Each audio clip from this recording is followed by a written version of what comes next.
Next देखो 6, एक घर है, उस घर का 1 साल का किराया है, रेंट का मतलब होता है किराया, 48,120 रुपीज़। ठीक है, तो उस घर को 7 मंथ्स के लिए रेंट पे दिया गया, तो बताओ उसका कितना रेंट दिया जाएगा। देखो 1 ईयर का, 1 ईयर में होते हैं 12 मंथ्स, तो 1 ईयर का रेंट है उसका 48,120 रुपीज़। तो आपको 7 मंथ्स का रेंट बताना है, तो पहले आप 1 मंथ का रेंट निकालो, उसे 7 से मल्टीप्लाई कर दो। तो आंसर देखो ऐसे लिखोगे आप, the rent of 12 months of a house, 12 months, 1 year का मतलब होता है 12 मंथ्स, 1 ईयर में 12 मंथ्स होते हैं, तो 12 मंथ्स का रेंट है 48,120 रुपीज़। अब आपको 1 मंथ का निकालना है, तो the rent of 1 month of a house ₹48,120 divided by 12, 12 से डिवाइड करा इसे, तो आपका आंसर आया 4010। तो 1 मंथ का रेंट हुआ 4010। अब आपको 7 मंथ्स का रेंट निकालना है, तो आप 4010 को 7 से मल्टीप्लाई कर दो, मल्टीप्लाई करने पे आया 28,070। तो आंसर हुआ ही विल हैव टू पे ₹28,070। 7 मंथ्स के रेंट में 28,070 रुपीज़ पे करने होंगे। 7 देखो आपको 23 चॉकलेट्स की कॉस्ट बतानी है। अगर 20 चॉकलेट्स की कॉस्ट 360 रुपीज़ है तो पहले 1 चॉकलेट की कॉस्ट निकालते हैं। The cost of 20 chocolates is equal to 360 rupees. The cost of 1 chocolate is equal to 360 divided by 20, divide किया 18 आया, तो 1 चॉकलेट की कॉस्ट हुई 18।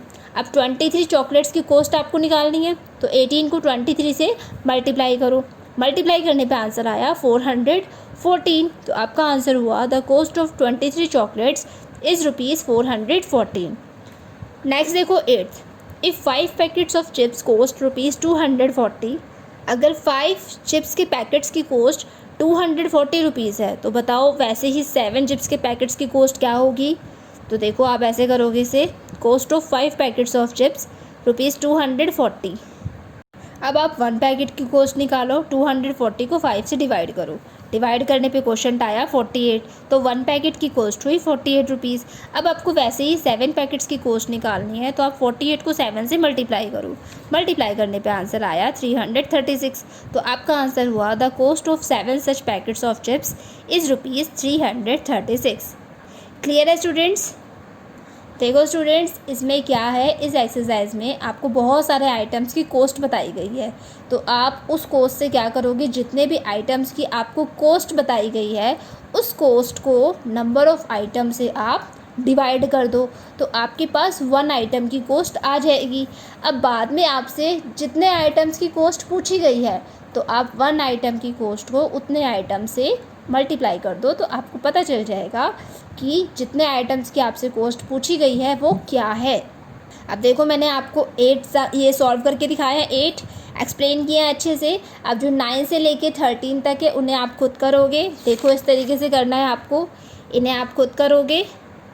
तो ये एक्सरसाइज 5.7 कंप्लीट हुई। अब नीचे देखो मल्टीपल चॉइस क्वेश्चन दिए गए हैं। फर्स्ट है 290 डिवाइडेड बाय 0, तो आंसर भी 0 ही होगा, तो ऑप्शन बी 0 को टिक करो। सेकंड है 32,095 डिवाइडेड बाय 100, तो बताओ उसका क्वेश्चन तो रिमाइंडर क्या होगा। देखो 100 से डिवाइड कर रहे हो आप, तो लास्ट 2 डिजिट्स तो होंगी रिमाइंडर और बाकी डिजिट्स होंगी क्वेश्चन।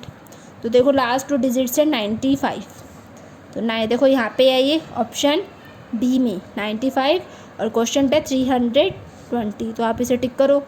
नेक्स्ट है आपको 1 डज़न पोमीग्रेनेट्स की कॉस्ट दी गई है 480 रुपीज़, तो आपको बताना है 3 पोमीग्रेनेट्स मतलब अनार कितने के होंगे।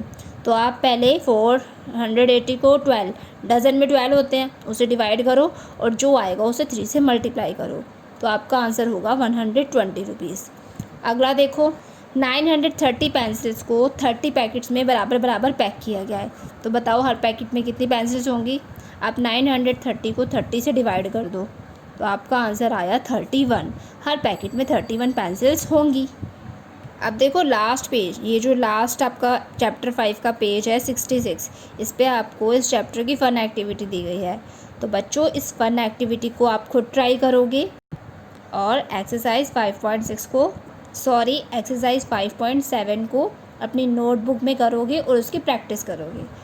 ओके, तो चलिए आज के लिए इतना ही काफ़ी है। आपसे फिर होगी मुलाकात नेक्स्ट वीडियो में चैप्टर 6 के साथ। Thank you.